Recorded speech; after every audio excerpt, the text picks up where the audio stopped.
Bismillahirrahmanirrahim. Assalamualaikum warahmatullahi wabarakatuh. My name is Waude Susiani. My register number is A1M218.16. So here I will explain about question text, especially the rules of question text. Jadi seperti yang dijelaskan sebelumnya bahwa question text are short questions at the end of statements. Jadi question text itu adalah pertanyaan pendek yang berada di bagian akhir pernyataan yang jawabannya adalah ya atau tidak. Dan question text ini digunakan untuk meminta konfirmasi ataupun persetujuan. So now I will explain about the rules of question text. The first rule is when the main verb is positive, the question text is negative. Jadi ketika main verb atau statement dari kalimat itu positif, maka question text-nya itu harus negatif. For example, John is from Spain, isn't he? John dari Spanyol kan? Jadi main verb atau statement dari kalimat ini itu positif, maka question text-nya itu harus negatif. Another example, Mary can speak English, can she? Mary bisa berbahasa Inggris kan? Jadi main verb atau statement dari kalimatnya itu positif, maka question text-nya itu harus negatif. Jadi untuk rule yang pertama ini, a positive statement is followed by a negative question text. The second rule is when the main verb is negative, the question text is positive. Ketika main verb atau statement dari kalimatnya itu negatif, maka question text-nya itu harus positif. For example, they aren't funny, are they? Mereka tidak lucu kan? Jadi main verb atau statement dari kalimatnya ini tuh negatif, maka question text-nya itu harus positif. Another example is Joshua can't design clothes, can he? Joshua tidak bisa merangkai baju kan? Jadi statement atau main verb dari kalimatnya ini tuh negatif, maka question text-nya itu harus positif. The third rule is an auxiliary verbs and modals are used in question text. If the sentence use modals and auxiliary verbs, the question text use modals and auxiliary verbs at the front of the subject. Jadi auxiliary verbs dan modals digunakan dalam question text. Jika kalimatnya menggunakan modals ataupun auxiliary verbs, question text-nya menggunakan modals itu ataupun auxiliary verbs itu di depan subject. For example, Victoria has bought a new car, hasn't she?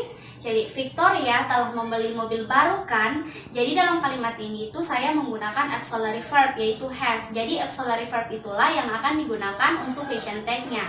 Another example, they will go to school one day. Jadi dalam mereka akan pergi ke sekolah kan? Jadi dalam contoh kedua ini itu saya menggunakan modal. Jadi modal itulah yang akan digunakan untuk question text-nya, yang akan digunakan dalam question text-nya. Okay, the fourth rule is without auxiliary verbs. If the main part of the sentence doesn't have an auxiliary verbs, the question text use the form of do, which corresponds to the tenses being used. Jadi tanpa auxiliary verb. Jika kalimat utama atau statement dari kalimat itu tidak memiliki auxiliary verb, maka question text-nya itu menggunakan bentuk do yang sesuai dengan tensesnya. Bentuk do itu terbagi tiga, yaitu do, does, and did, di mana do dan does itu digunakan dalam simple present tense, dan sementara did ini tuh digunakan dalam simple past. For example, she comes from Korea, doesn't she? Dia berasal dari Korea kan? Jadi question text-nya ini tuh saya menggunakan does karena dalam kalimatnya itu menggunakan subject pronoun singular. Jadi jika subjek pronounnya itu singular, maka question text-nya itu kita harus menggunakan does. Untuk contoh selanjutnya yaitu you study English, don't you? Jadi question text-nya pada contoh kedua ini tuh saya menggunakan do karena dalam question text-nya itu saya menggunakan do karena dalam kalimatnya itu saya menggunakan subject pronoun plural. Jadi jika subject pronounnya itu plural, maka question text-nya itu harus menggunakan do. Jadi bagaimana jika dalam kalimatnya itu menggunakan simple past? Jadi jika dalam kalimatnya itu menggunakan simple past atau past tense, maka question text-nya itu kita harus menggunakan did. For example, you played football, didn't you? Jadi kamu bermain sepak bola kan? Jadi question text-nya ini saya menggunakan did karena dalam kalimat itu terdapat simple past tense.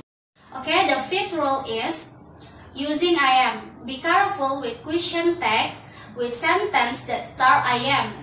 The question tag for I am in a positive sentence is aren't I, whereas in a negative sentence the question text can use am I. For example, I am wrong, aren't I? Jadi seperti yang saya katakan tadi bahwa jika kalimatnya diawali dengan I am, maka question tag-nya itu harus aren't I, dan statement dari kalimat ini positif, jadi question tag-nya itu harus aren't I. Another example is I am sad, aren't I? Jadi saya sedih kan? Jadi statement dari kalimatnya ini positif, maka question tag-nya itu harus aren't I, dan kalimatnya itu diawali dengan kata I am, jadi question tag-nya itu harus aren't I. Another example, I am not fat, am I? Saya tidak gemuk kan? Jadi seperti yang saya jelaskan tadi bahwa jika statementnya itu negatif, maka question tag-nya itu harus am I, khusus untuk kalimat yang diawali dengan I am. Jadi kesimpulan dari the rules of question tag ini adalah jika statementnya itu positif, maka question tag-nya itu harus negatif, dan sebaliknya jika statementnya itu negatif, maka question tag-nya itu harus positif. Dan yang perlu diingat juga bahwa jika dalam kalimatnya itu menggunakan auxiliary verb be, have maupun modals, maka auxiliary verb itulah yang akan digunakan untuk question tag-nya. Dan yang perlu diingat juga bahwa jika dalam kalimatnya itu tidak menggunakan auxiliary verb, maka question tag-nya itu menggunakan bentuk do, yaitu do and does untuk simple present tense, dan did untuk simple past. Dan yang terakhir itu adalah jika kalimatnya itu diawali oleh I am, maka untuk bentuk positifnya maka question tag-nya itu menggunakan aren't I, dan jika dan untuk statement yang negatifnya itu untuk question tag-nya itu menggunakan am I. I think enough for me. Thank you for attention. Wassalamualaikum warahmatullahi wabarakatuh.